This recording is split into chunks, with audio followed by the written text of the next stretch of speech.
Opa! E aí, galerinha? Estamos aqui de novo aqui na biblioteca para estudar aí. Nós vamos resolver novamente as questões da nossa querida prova paulista. Olha que maravilha!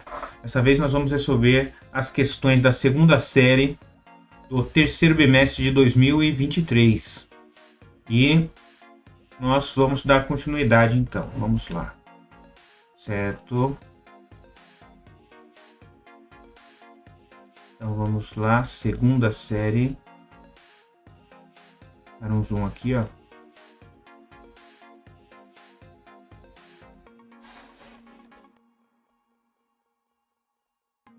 Isso. Gente, o tema do terceiro bimestre da segunda série do ensino médio é sobre eletroquímica, tá? Falar um pouquinho de pilhas, baterias, eletrólise. Então vamos começar a resolução dos exercícios, tá? Então vamos começar pela questão número 40. Em 1836, John Frederick Daniell conseguiu melhorar a eficiência das pilhas úmidas com uma versão chamada pilha de Daniell, por meio da qual ocorre o processo químico de oxirredução, em que há um fluxo de elétrons que surge entre os terminais da pilha zinco e cobre, nos quais um metal eletrodo se oxida, perde elétrons, e outro reduz, ganhando elétrons. Aí, aqui está um esqueminha da pilha de Daniell. Certo, aqui um esqueminha da pilha de Daniell. Nós temos duas cubas eletrolíticas, dois eletrodos, um de zinco e um de cobre. E a gente já pode perceber aqui, ó, que o zinco ele vai corroendo, a placa vai corroendo, e os íons zinco vão indo para a solução. Os elétrons vão migrando aqui para o outro eletrodo. Aqui eu tenho um medidor de tensão, um voltímetro, né? E aqui os íons de sulfato de cobre, né? Os íons cobre 2+, vão se acumulando na placa, descarregando e recebendo os dois elétrons que vêm pelo fio, né?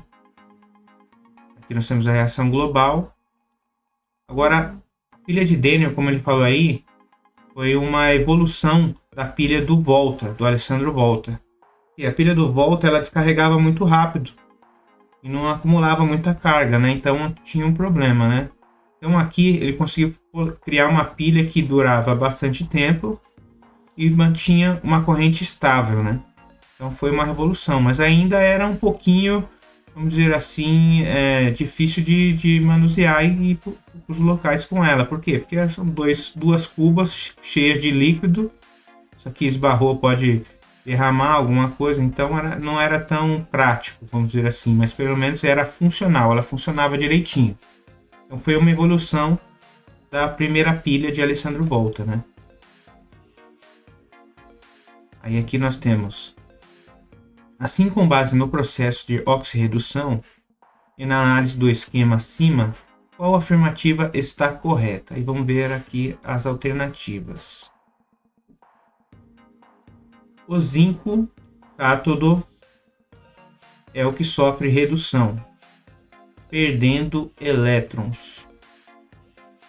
Então vamos ver.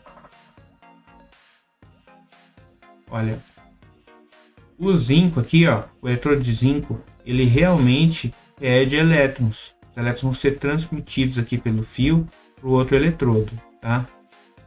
Só que na realidade ele não recebe elétrons aqui, ó. Ele doa elétrons, mas quem doa elétrons na pilha é o ânodo, não é o cátodo, tá? Então essa primeira já não é. Então o eletrodo de zinco é o ânodo e o eletrodo de cobre é o cátodo. O ânodo na pilha é negativo e o cátodo é positivo, tá? B. O cobre cátodo é o que sofre redução, perdendo elétrons. Não, aí já está errado, né? Porque quem sofre redução recebe elétrons. E quem sofre oxidação perde elétrons, doa elétrons, tá? Então, para uma pilha funcionar, há uma transferência de elétrons aqui, onde uma espécie química vai doar elétrons e outra vai receber. Isso que a gente chama de oxirredução, né? Então, um recebe e o outro doa. Agora, aqui está errado por quê? Porque o cobre é o cátodo correto, mas só que se ele sofre redução, ele vai ganhar, receber elétrons, ele não vai perder elétrons. Vamos para a alternativa C. O zinco, ânodo, perfeito, é o que sofre redução. Não, aí já está errado. A gente já viu que o ânodo ele sofre oxidação, ele doa elétrons, né? Ganhando elétrons. Não, já está errado. D. O cobre, ânodo. Não, o cobre não é o ânodo, o cobre é o cátodo. É o que sofre oxidação. E E. O zinco, ânodo, é o que sofre oxidação, perdendo elétrons. Perfeito, é a alternativa E.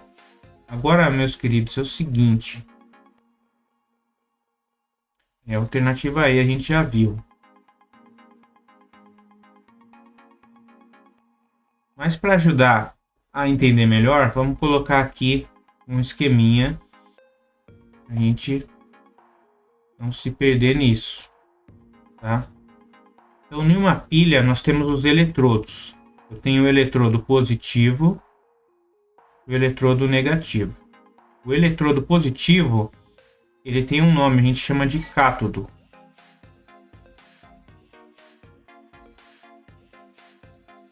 E o eletrodo negativo, a gente chama de ânodo.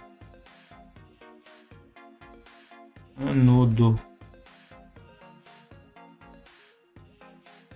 E o cátodo, na pilha, ele reduz. O cátodo reduz.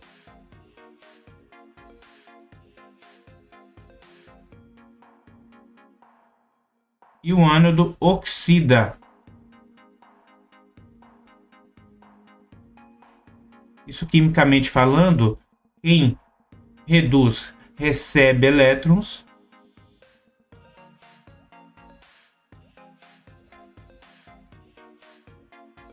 Recebe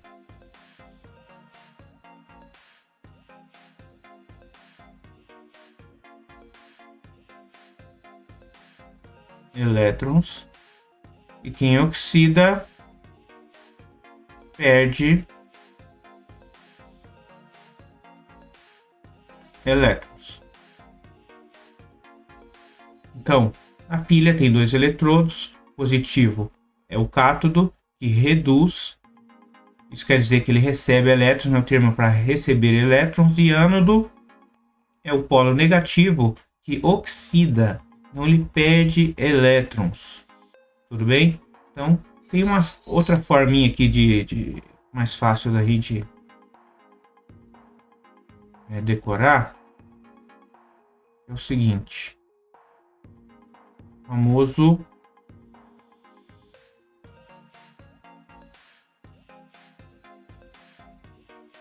CRAL. CRAL é o que? O cátodo reduz e o ânodo oxida. Então, CRAL, cátodo reduz, ânodo oxida. Tá? E vamos colocar aqui só o sinalzinho aqui, ó. Cátodo positivo, ânodo negativo.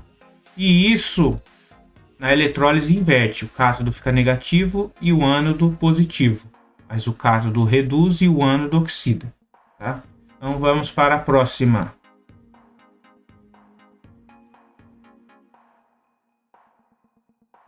Questão de número 41, meus queridinhos.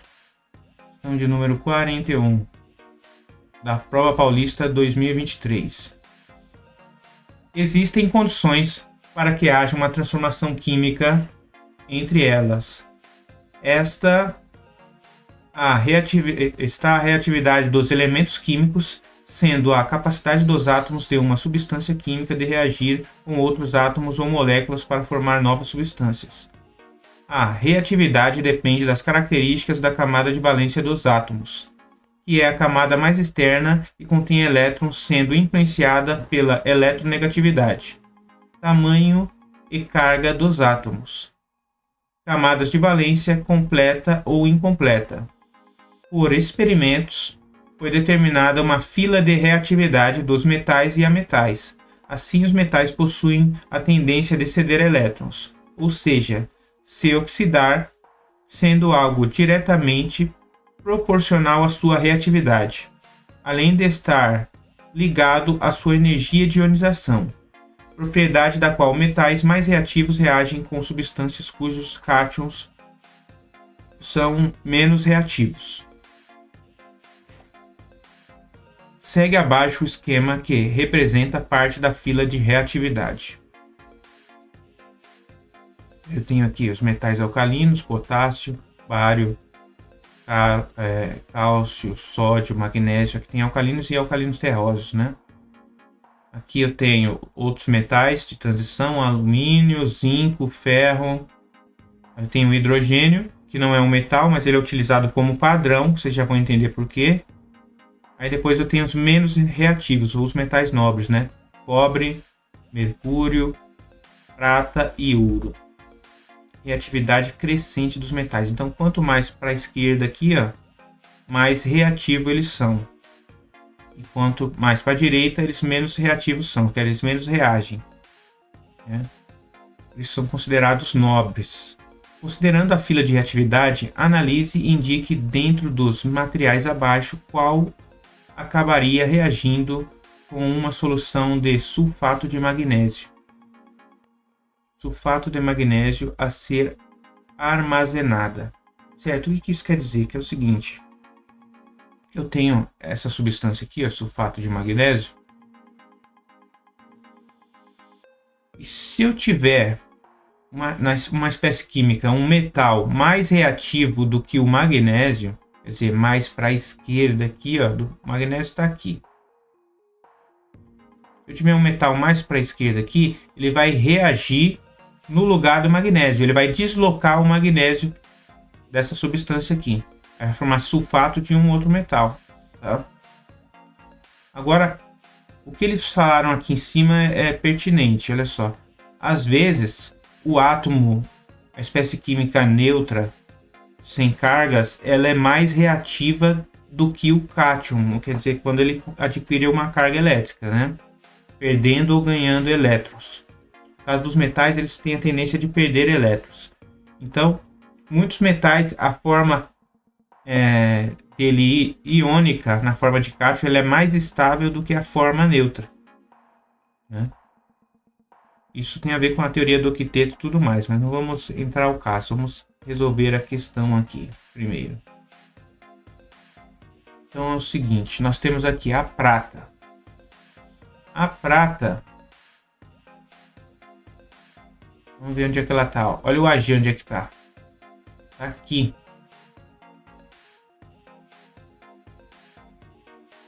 Então ela é menos reativa que o magnésio. Então ela não tem como deslocar o magnésio nessa reação. Aí o que acontece é o seguinte. Se a prata está aqui e o magnésio está aqui, então o magnésio ele é mais reativo que a prata. Então não vai ocorrer a reação. Vamos ver o potássio. Potássio, olha só, ele está aqui, ó. O potássio está aqui na fila de reatividade, o magnésio está aqui. Então o potássio ele é mais reativo do que o magnésio. Então a gente já viu que se ele é mais reativo que o magnésio, ele vai deslocar o magnésio e vai formar isso aqui, ó.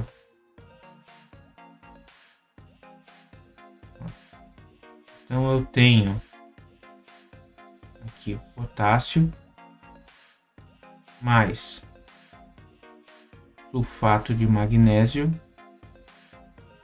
SO4. Vai acontecer uma reação onde vai ser deslocado aqui de simples troca que vai formar sulfato.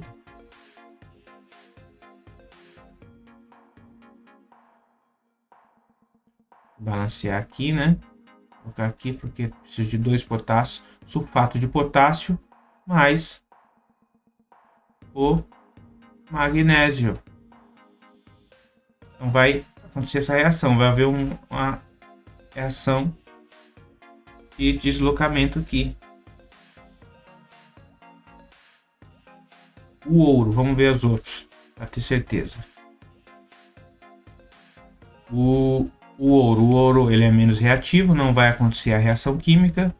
O cobre também menos reativo que o magnésio, não vai acontecer a reação química. E o mercúrio é a mesma coisa. O mercúrio está aqui, ó. Todos são metais aqui considerados nobres, pouco reativos.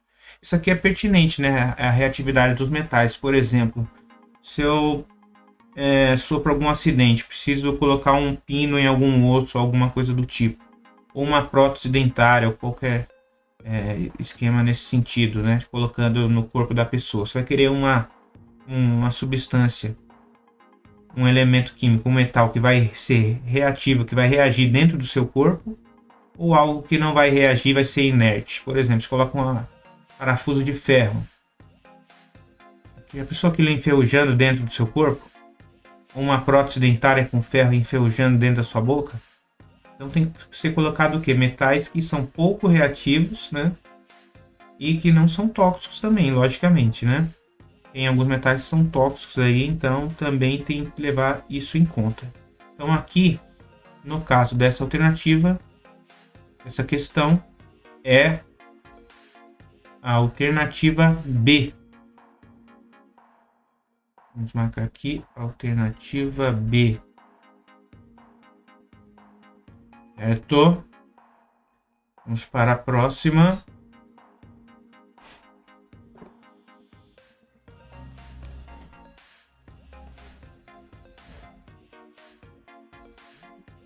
Próxima questão é o seguinte. Questão de número 42. Analise as semi-reações e potenciais elétricos de redução e a reação global que ocorrem na pilha de cobre e zinco. Aí nós temos aqui as semi-reações, né? E as semi-reações que seria? É a reação que acontece em cada eletrodo, tá? Então eu tenho aqui a semi-reação do ânodo, a semi-reação do cátodo e aqui a reação global da pilha. Tem os dois eletrodos juntos, né? O que está acontecendo? Então aqui eu tenho o zinco 2+, mais 2 elétrons, se transformando em zinco neutro. Aqui essa reação é a reação de redução. Apesar que na pilha o zinco ele oxida, mas ele pega as reações de redução para utilizar como padrão. Tá vendo esses valores aqui? Então aqui eu tenho um padrão de redução menor. Então ele tem maior tendência a oxidar do que o cobre aqui. O cobre ele tem um padrão aqui, ó, de redução maior, então ele tem maior tendência o quê? A reduzir do que o zinco.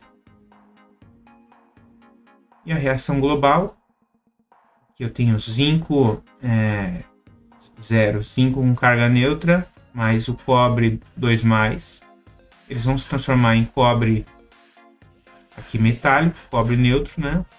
E zinco 2+ aquoso, que vai para a solução. O zinco metálico vai para a solução na forma de íon. E considerando o processo de oxirredução e de como o fluxo de elétrons, é possível dizer que... E vamos lá para as alternativas. Nós temos aqui. O cobre sofre oxidação. A gente já viu que o cobre ele está no cátodo e ele sofre redução. Então aqui já está errado. É o cátodo da pilha e cede elétrons. Não, ele é o cátodo da pilha, mas só que ele recebe elétrons. Alternativa B. O cobre sofre redução. Sim. É agente oxidante.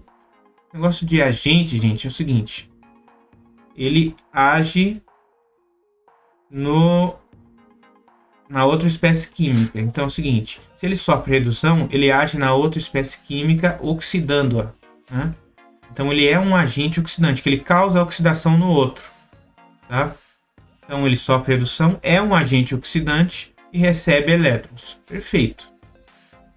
Então se ele é um agente oxidante, o zinco ele é um agente redutor, que ele causa redução no cobre, tá? É um outro termo de química que sempre aparece em provas, né? É interessante saber. Então aqui a gente já viu que é a alternativa B, mas vamos ver as outras para ter certeza, como sempre, né? Alternativa C, o zinco sofre redução. Não, a gente viu que o zinco sofre oxidação. Pelos potenciais aqui, sempre o menor potencial vai sofrer oxidação e o maior potencial vai sofrer redução, tá?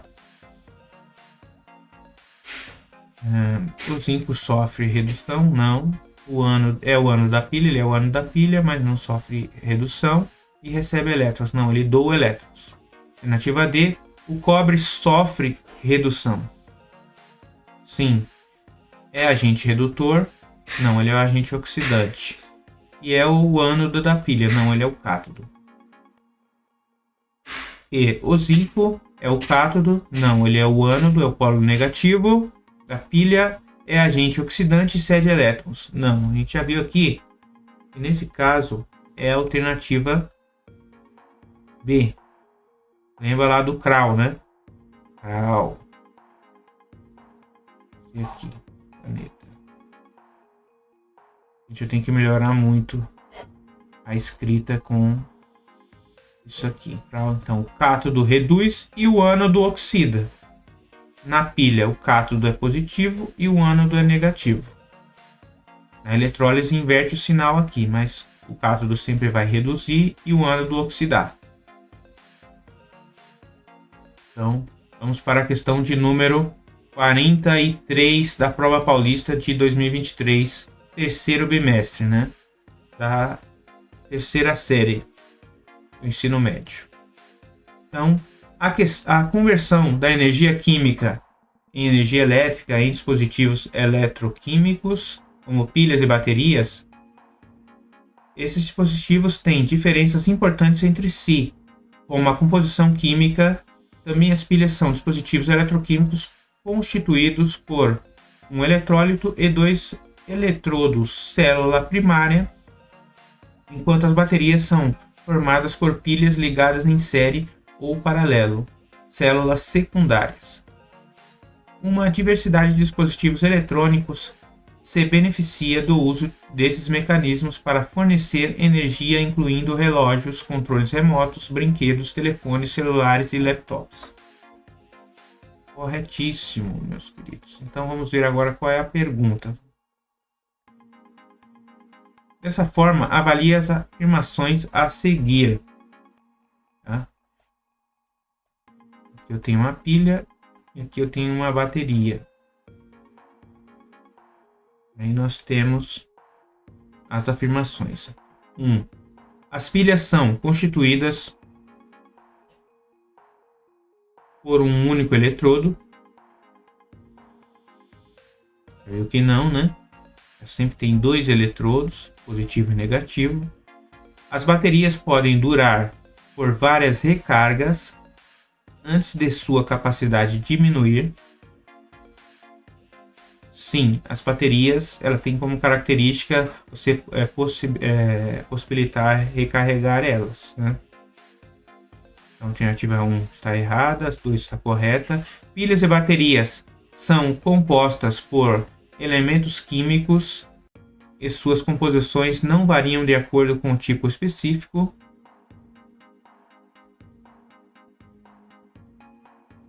Na realidade, pilhas e baterias elas podem variar, né? Por elementos químicos, suas composições não variam de acordo com o tipo específico. Então, tem pilhas de vários tipos. Então, isso aqui já não é verdadeiro, por quê? Porque variam sim, né? Variam sim. Vamos para 4. Temos pilha alcalina, tem vários tipos de pilha e bateria, né? bateria de chumbo ácido, de níquel cádmio e por aí vai, né? Bateria de lítio, pilha alcalina. Então, a 4 é o seguinte: baterias podem ser recarregadas reversivelmente por meio de uma fonte de energia externa. Sim, verdadeira. Então aqui a gente tem a 2 e a 4. A 1 e a 3 são falsas. Tá? Então, sobre as afirmativas acima, é possível dizer que a 2 e a 4, sim, é a alternativa A aqui. Ó, né? A 3 a gente viu que é falsa. Tem a 3 aqui falsa. E a 1 também a gente viu que é falsa. Essas duas aqui tem a 1 e aqui tem a 3. Ó. Então, aqui é a alternativa A.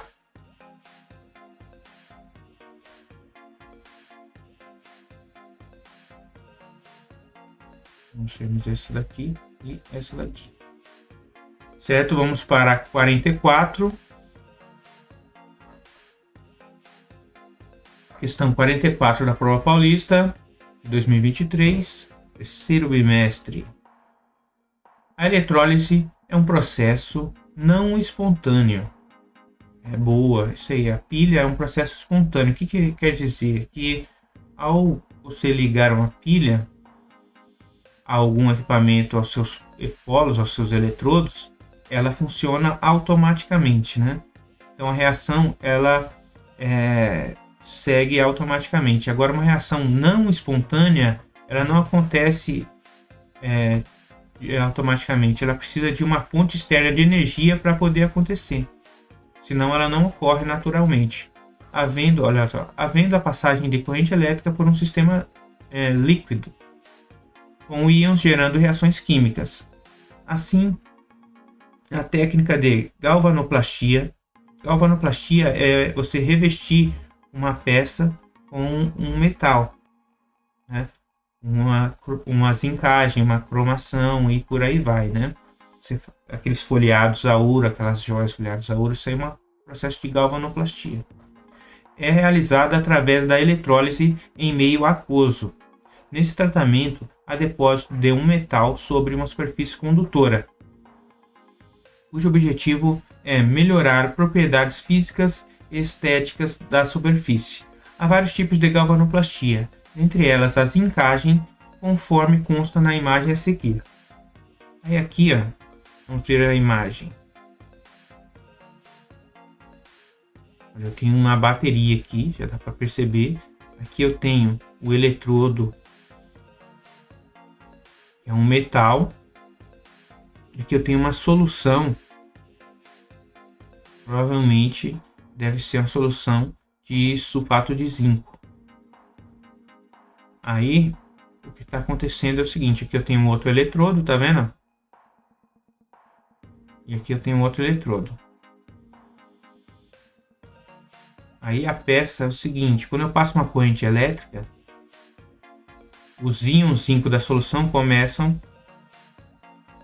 a grudar na peça, no caso no cátodo, né? Como a gente viu, o cátodo é onde vai reduzir os íons, né? Então tem que colocar a peça no eletrodo positivo, no cátodo da solução, tá? Então, com base na análise da imagem acima, é possível afirmar que, tá? Aí nós temos aqui, ó, o que a gente está vendo, a formação de bolhas,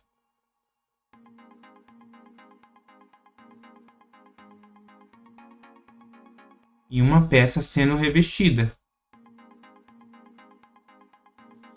Aí vamos ver aqui, ó. Há bolhas no cátodo porque está oxidando. Não. O cátodo reduz. O cátodo não oxida. E a formação de bolhas aqui, meu querido, a gente tem que ver também que, como tem água, como essas peças estão mergulhadas em água também, tem, vocês viram lá na fila de reatividade? Vamos só voltar aqui só um pouquinho. Isso aqui é pertinente. E na fila de reatividade. Vocês viram aqui que tem hidrogênio? só tem metais aqui. Por que o hidrogênio que está aqui que não é um metal? E quando você mergulha eles em água, o hidrogênio também vai competir para reagir também. Então, se os metais estiverem desse lado aqui, quem vai reagir no lugar desses metais vai ser o quê? Vai ser o hidrogênio. Ou a hidroxila, né? No caso, que é o polo negativo. Agora, se eles estiverem nesse polo aqui, ó, quem vai reagir são esses metais. Então, como você tem aqui a fila de reatividade, e se estiver em meio aquoso com água, a gente tem que ver qual é o que vai reagir primeiro, porque que às vezes quem vai reagir vai ser o hidrogênio ou a hidroxila, o oxigênio e o hidrogênio ligado, né? No lugar do metal. Aí tem dois tipos de eletrólise, uma com água e outra sem água. É o que a gente chama de eletrólise ígnea, sem água, que a gente tem que fundir, a gente tem que derreter o metal, porque senão não acontece a reação. E outra é a eletrólise aquosa, que é a com água, que é a mais simples, né? Que a gente não precisa fornecer tanta energia para derreter um metal. Que para derreter o metal, vamos falar a verdade, precisa de muita energia, né? Então vamos lá. A gente já viu que a A não é. A B, o metal zinco mudou de cor porque ganhou elétrons. Não, a gente viu que o zinco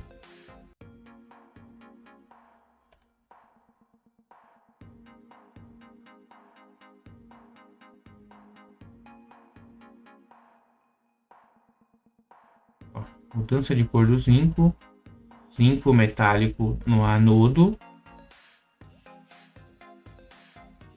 e peça galvanizada, cátodo. Eu falei, no cátodo, onde vai acontecer a redução, onde os íons zinco vão começar a grudar. Aqui, o eletrodo de zinco é o ânodo, ele vai soltando o zinco, tá? Então aqui tá, ó.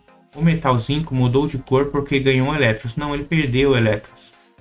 O metal zinco aqui, esse eletrodo aqui está perdendo elétrons, está liberando íons. Essa peça aqui está desgastando. E os íons zinco estão grudando aqui nessa outra peça aqui.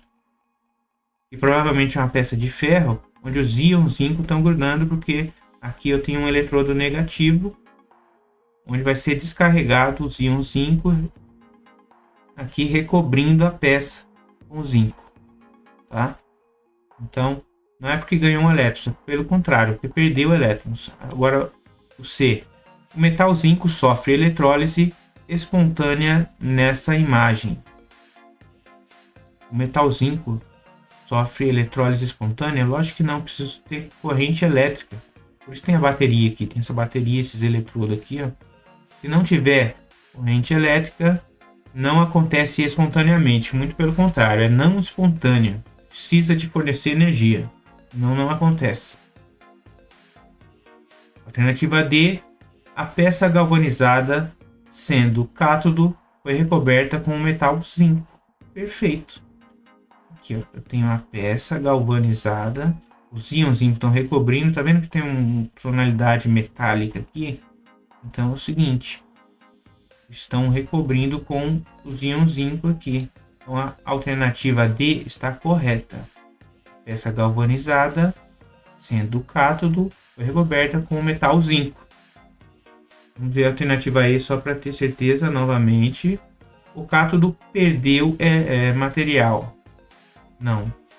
A gente viu que na pilha, na eletrólise, o cátodo ganha material, né? Sendo peça galvanizada juntamente com o metal zinco. Então, ele não perde material, ele ganha material. Tá? Então aqui a gente viu que é a alternativa D. Vou marcar aqui a alternativa D.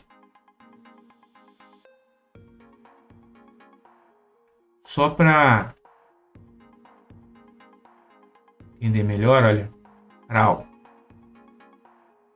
Aqui. grau. Só que na pilha, vou mudar de cor. Na pilha, o cátodo é positivo e o ânodo é negativo. Na eletrólise,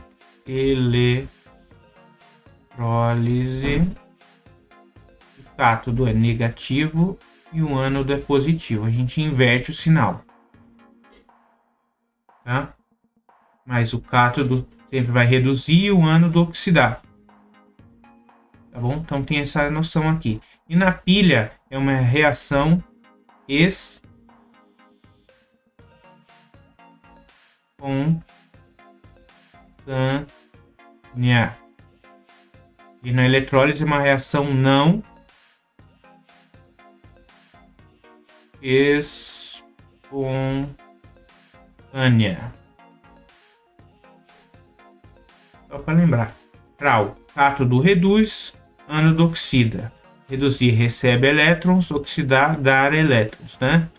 Então, vamos para a próxima questão. Questão de número 45 da prova paulista. E última questão aí desse terceiro bimestre, né? A terceira série. Então, vamos resolvê-la, a gente poder dar prosseguimento à prova paulista de 2024. Então, vamos lá. Questão 45. Pelos avanços da tecnologia, há um incentivo na compra de dispositivos mais atualizados, aumentando o descarte dos modelos que são considerados ultrapassados, chamados gestão de resíduos de equipamento eletroeletrônico, RE ou e-lixo, né? Lixo eletrônico, sendo os produtos ou eletrônicos que estão estragados, quebrados ou que não estão mais sendo utilizados por conter materiais tóxicos. Com o descarte incorreto desse lixo, pode haver a contaminação do solo, da água. Esses dispositivos eletrônicos também causam a extração de recursos naturais para a fabricação dos mesmos, pois há componentes valiosos que podem ser reutilizados ou reciclados para a diminuição desses impactos ambientais e otimização dos recursos. Há uma logística reversa em prol da sustentabilidade que gerencia e controla o fluxo de produtos do consumidor final até o ponto de origem, com os objetivos de recuperação, reciclagem, reutilização, descarte adequado.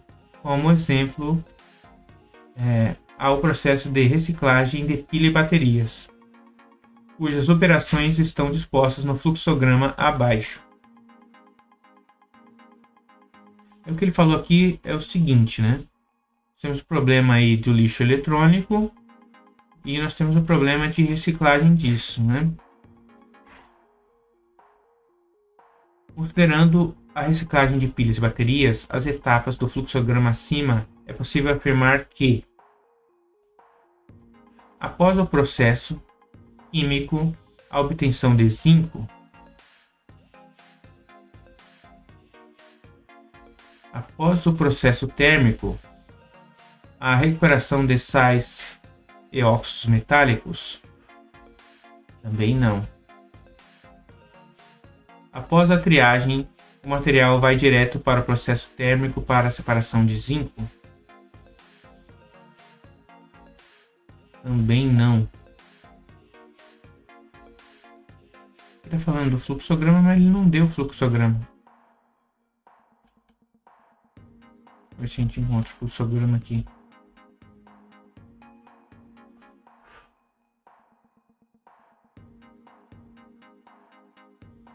Porque a gente tem que ter o fluxograma, né? Se não tiver, como é que a gente vai...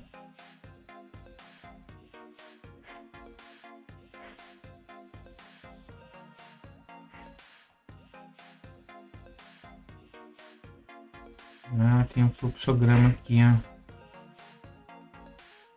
Calma aí que eu já pego já.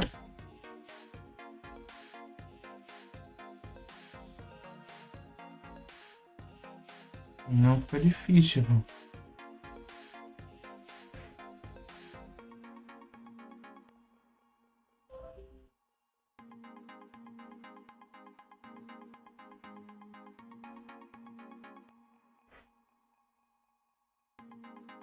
Aí é. Agora nós temos aqui nosso fluxograma aqui. Então vamos colocar aqui o seguinte.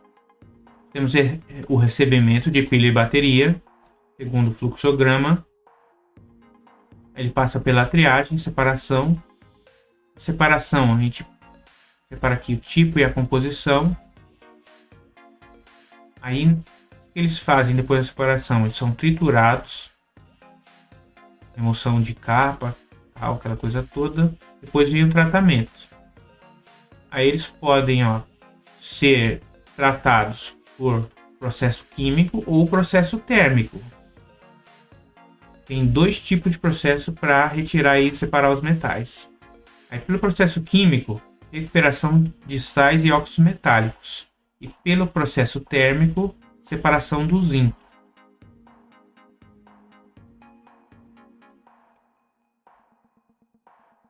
Aí tem aqui, separação do zinco é para produzir pilha e bateria.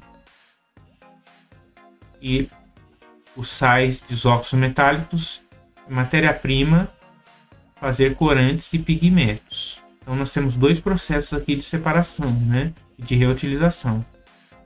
Então nós vamos ver. Então, qual é a alternativa aqui, ó? Após o processo químico, a obtenção de zinco. Não, a gente viu que a obtenção de zinco, segundo o fluxograma, é pelo processo térmico. B. Após o processo térmico, a recuperação de sais de óxidos metálicos. É o contrário. Após o processo térmico, que há a recuperação de zinco. Processo térmico, separação do zinco. Tá? Após a triagem, o material vai direto para o processo térmico para a separação de zinco. Após a triagem, ela vai para o tratamento. Após a triagem, ela vai para a separação. Ela não vai para o tratamento, ela vai para a separação. Após o processo de separação, o material segue para o processo químico para a separação do zinco. A gente já viu que o processo químico não é para a separação do zinco, é para a recuperação dos óxidos metálicos. Servirá na produção de pilhas e baterias. Não, senhor. O processo químico ele serve para tirar os óxidos metálicos que são utilizados para tintas e corantes. Após o processo químico, há a recuperação de sais óxidos metálicos a serem utilizados como matéria-prima para corantes e pigmentos. Aí sim, após o processo químico, a recuperação de sais e óxidos metálicos, matéria-prima para corantes e pigmentos. É a alternativa E. É bem complexo, gente, a gente fazer a reutilização, a reciclagem de lixo eletrônico, do e-lixo, né? Porque quando a gente olha uma placa, vou colocar aqui, placa eletrônica. Vou colocar aqui a imagem. Olha o tanto de componente que tem numa placa eletrônica, olha só. Um monte de chip, um monte de fio, um monte de... E cada um tem uma composição diferente, gente. É muito difícil a gente separar isso aqui. É muito complexo separar cada elemento químico. E a gente tem elementos químicos aqui que são raros às vezes, né? Só que estão em pequena quantidade, né? Isso é muito estratégico. Isso é um problema, né? E aí a gente vai gerando vários resíduos. E tem muitos metais também, eles são tóxicos. Então, se descartar de forma incorreta, ele pode entrar aí no ambiente e tal e gerar vários problemas, né? Então, esse fluxograma aqui, justamente para a gente ter um pouquinho mais de noção desse processo. Então, a gente viu que aqui a alternativa E, a partir da análise desse fluxograma, diminuir um pouco aqui, a gente tá com um delayzinho aqui, melhorar a placa de vídeo aí que tá complicado. Esperar.